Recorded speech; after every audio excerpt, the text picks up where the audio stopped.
What's going on, guys? This is Joe. And Amy. And we are back once again for some more MTG Arena questing. We have been playing through with this white and red deck, and enough faffing about, let's just get right into it. We last time redeemed a code, which was super climactic. Ooh. Once again, it's Geek for All versus, or it's Nissa versus a Johnny. Okay, so we've been trying out this white-red deck. This is a little slower. Like I said, I love Leonin War Leader. Card's insane. But we would only be able to play something on turn 4. Yeah. So, but I think we learned last week, do we mulligan this or do we keep it? I think we keep it. I think we keep it. Very good. Like I said last week, it's a little bit slower than we want to be. I'm just playing this Clifftop Retreat regardless because we have nothing else going on. Oh, they said hello to us. Hello. Why is it Liliana? Wasn't it a Johnny? Yeah. What the hell? That is weird. Okay. Maybe there's a way to do it and I'm just not aware. That's fine as well. Okay, so they have a Llanowar Elves. I don't think we kill the Llanowar Elves because we can deal 3 damage to any target at any time. And the Elves are going to help them cast their spells faster, but I don't know. Ooh, they're red-green. Gruul, your favorite. So when this enters the battlefield, they look at the top 5, put a land from among them onto the battlefield. Okay. And the bottom in any order. Great.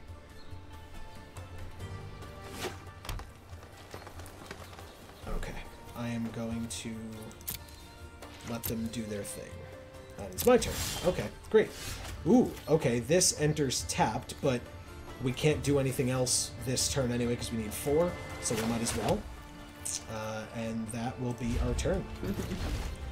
This is working out great. Super interesting. That's right. Leonin War Leader is a fantastic card. Hopefully they don't have an instant kill for it, because if not, with what they have on the board right now, I think we're good. We're still at 20, thankfully. Well, they're attacking us for 2 now, so we're at 18, but...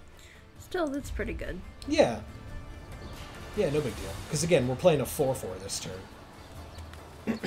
Let's see what they do with their 4 mana, 5 mana. Oh no, they tapped their elf. Ooh, nothing. Alright, that's a little scary that they did nothing, but I guess... This is very scary, because if this dies, I'm going to be real sad. But I don't know of any red way to deal 4 damage right off the bat. They might be able to have, like, 2, damage dealing spells, but we'll see. They are thinking about it. Okay. It's their turn. They didn't do it at end of turn, so it's not like they had, like I said, 2 instant speed burns or something. Burn spells. Alright. Ooh, a Needletooth Raptor. So, whenever Needletooth Raptor is dealt damage, it deals 5 damage to target creature that we control. Oh. And even this won't save it at that point. So, what we need to do, yes, is we need to use a Hieromancer's Cage on it. When Hieromancer's Cage enters the battlefield, we exile target non-land permanent and opponent controls until Hieromancer's Cage leaves the battlefield. Nice. So we get to get rid of this guy, and then attack for 4, and when we attack, we get 2 1/1 cats with lifelink that are tapped and attacking as well. Yeah. Which is great. So let's play this land. Let's play this Hieromancer's Cage, targeting, if they let it. Do they let it? Are they going to... Oh, they only have 1 mana, but they could try to burn it. Yup. Damn it. No. Yeah, so they kill their creature. And now the cage is out. But I guess now, out of these 2, we'll take the elves, I guess. That sucks. Good for them. Very good for them. But that's our turn. Wow, that's rough.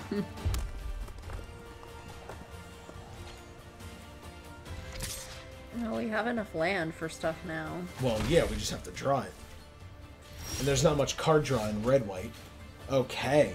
This seems promising. Yeah. So when it enters, when this bugler enters the battlefield, we take a look at the top 4, and we can reveal a creature with power 2 or less from among it, put it into our hand, and the rest on the bottom in a random order, which is great. Yeah. So let's do that.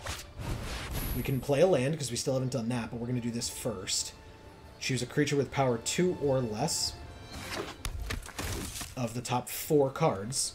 So just don't whiff. Wow, we almost whiffed. Ooh, Captivating Crew goes on the bottom. That feels bad. This card's great. Alright, Goblin Instigator it is. Yay. It's our goblin friend that makes like more him. goblin friends, yes. But we can play him. Yeah. So otherwise we would keep up Lightning Strike, but we don't need to. We have this 2/3 for this 1/1. We're fine. We are fine. And that is going to be our turn. After our opponent lets it. Oh! Okay, so they're going to kill our 2/3. That's fine. They used Lightning Strike. We have 1 as well. But we have 2 1/1s to their 1. They do have 3 more life points than we do, but that's fine. We're fine. They have 7 land. We have 6, but we will have 7 right now. We drew another land, of course, because of course we did. That is fine. Do we attack? We would trade one of our creatures for their only creature. Is it worth it?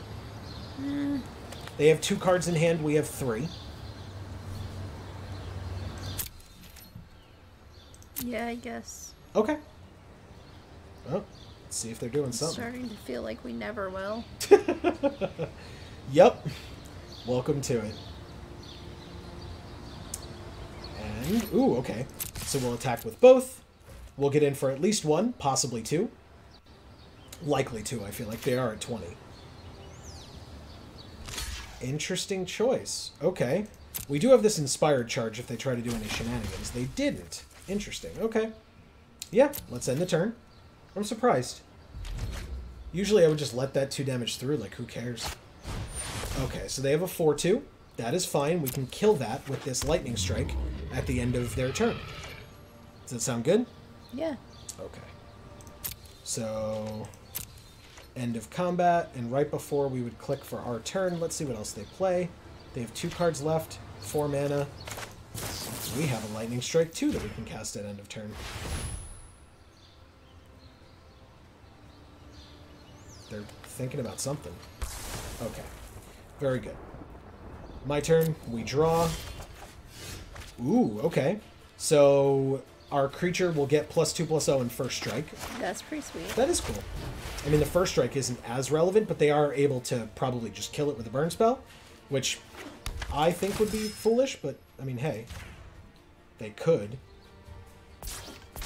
Okay. They didn't. So that's nice. Now, this can pump 1 toughness. So if they're only dealing 1 damage somehow, we could save it if we wanted to. I don't think it's relevant, but we could. Alright, that is our turn. Let's see what they do. Nothing. Interesting. They have something in their hand that's an instant, because they keep having to think about it. Ooh, Atali Primal Storm. Ooh. Damn. So when it attacks, they exile the top card of each player's library, and then they may cast any number of those cards exiled this way without paying their mana costs. Wow. It's a great card. That is. Very, very good card. And this only pumps 2 power, so it won't even let this kill it. Although it would let us double block and kill it. Or does it say attack? Nope, just creatures I control. Good. It's good to know. Ooh, a 3/2 with Menace. Very nice. That can get through this guy. Okay, so no attacks. Let's pass our turn. But Inspired Charge will be good if they attack with Atali. We can double block and kill it with this in our back pocket. But what's in our front pocket? Oh, interesting. Lightning Strike on this creature. It resolves. That's fine. This can still be used to save our Atali. But let's see what they exile. Do we get to see? We do get to see it. Oh, okay. It goes into this void. So it's a land and a Llanowar Elves. Or a Palaka Worm? That's a Palaka Worm. Ugh. Jesus. So they can cast that for 7? They don't have 7. Okay. So that resolves... Oh, they played it. They did play it. Oh, without paying its mana cost. I am... Ugh. They gain 7 life? Wow, we are screwed. Oh, man. Okay. So, we can block and kill Atali, but then they have a 7/7. So I think we save it. Yeah, I would probably think that as well. We'll take 6. Oh my god. This is yay, a land. Yay. Do we keep it and bluff, or do we're just losing anyway, so we just play it? Yeah, just play it. Okay. Alright, so we'll pass our turn. We might be able to kill the 7/7, but we're going to keep taking 6 from Atali, and then Atali's going to keep exiling cards and giving them card advantage without paying their mana costs. Yep. So they can play a Palaka Worm. Oh, man. What a great exile. I'm not even mad. Like, that's cool. Good for them. That's probably the dream. It's a 7-mana 7/7. Yup. Resolves. What do they get? They got another land from us. Oh no, they got a Trumpet Blast from us. And they're playing Knight of the Stampede. Dinosaur spells cost 2 less. They're not playing our Trumpet Blast? Why wouldn't they do that? Okay. That's fine. Pass to blockers. Alright, let's block. It's our last... I mean, we're dead anyway, so... That's our blocks. And then we're going to play this. Yeah, we did it. Oh, it has trample. We went to 2. That's fine. And they draw a card. Also fine. We had to do something. What do we draw? Top card of our deck is... What's the high-low on it being a land? What do you think? Yeah. Oh, Banefire. Doesn't matter. We're dead. Okay. Well, that is fine. That happens. Yeah. That was a really good string of rares for them. That is great. Okay, so let's try again. Right back to it. Run it back. This quest completion is going quite slowly for us. Now, I understand, because people might be saying this, that 2 of our quests are for, like, black or red spells or blue or red spells. So if we played the mono red deck, we would have more of a chance of casting those red spells. But this is our new deck. We're trying it out, so... And it seems to work a little bit better. Like, the flow is nicer Right. than the red deck was. Two colors seems a lot more... I mean, it's more diverse that way. So we have 2 land, 1 of each color. We have a 2-drop, a 3-drop, a 3-drop, a 4-drop, and a 6-drop. Mulligan or keep?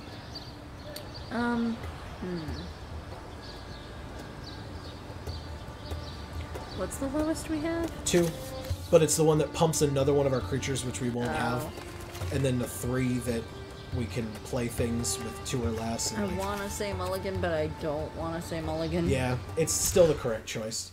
Okay, so now we have 4 land, a 2-drop, and a 2-drop. Okay. And we get to scry. And we can keep that 3-drop on top. That's fine. So now we can... Doesn't matter. We play this land, and that's our turn.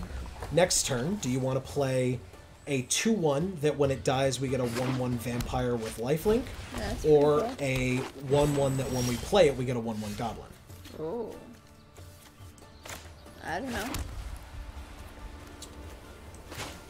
2 1/1s it is. Because right now this 2/1 would just die to this Llanowar Elves if they wanted to trade it off. By the way, now we're facing a Johnny. Yay. But yeah, next turn we can play this and have these back to deal with, like, you know, if they want to get fancy with their Llanowar Elves. Ooh, a green-blue deck. Okay, and we have our 4-drop heroic reinforcements here. Let's attack first. See if they block.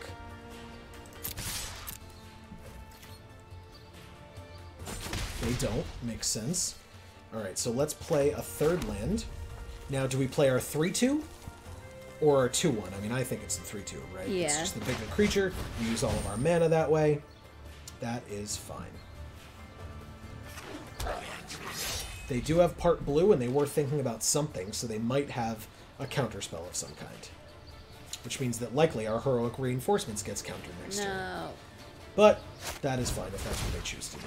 They have a Merfolk Branch Walker. It explores, and they get a land. Good. So they do not get a +1/+1 counter, so we're good. Which means they will not be able to kill this, right? Because it's +1/+1? Yeah. So we're good. Let's play a land. Let's use Heroic Reinforcements. And swing in. This is going to be sweet. Yay. Haha! Look at that. Oh my god, Pretty so cool. cool. I love it. 5 attackers. They can kill any one of our 4 2/2s, or double blocking kill our 4/3.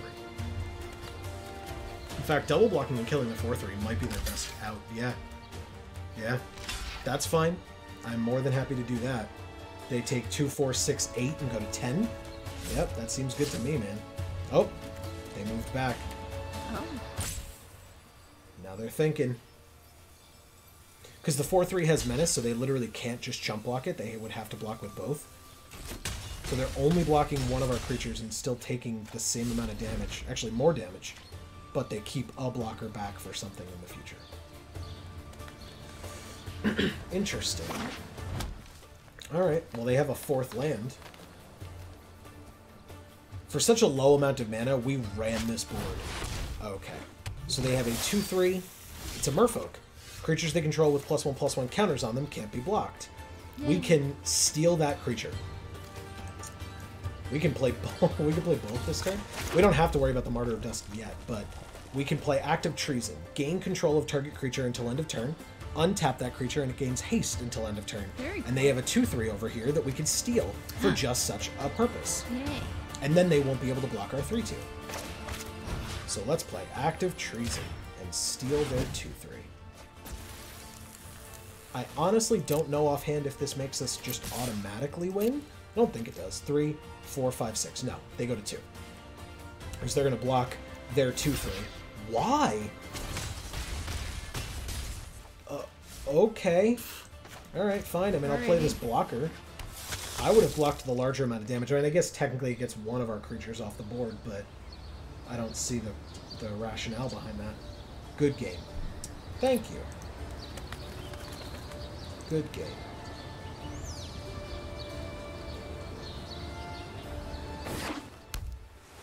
Let's see what they play. Water Knot. So they tap our 3/2 and it doesn't untap. I love that art. It's Yeah, so cool. it is cool. Ooh, and then they have River Herald's Boon, which they could have made this a 4/5, but it still would not have been enough. So we win. Yay. Nicely done. Alright, so we get a reward for that, which is cool. We'll claim that prize. It has been about that amount of time regardless, so I want to thank you guys so much for watching this one. This has been another episode of Amy and I completing some MTG Arena quests.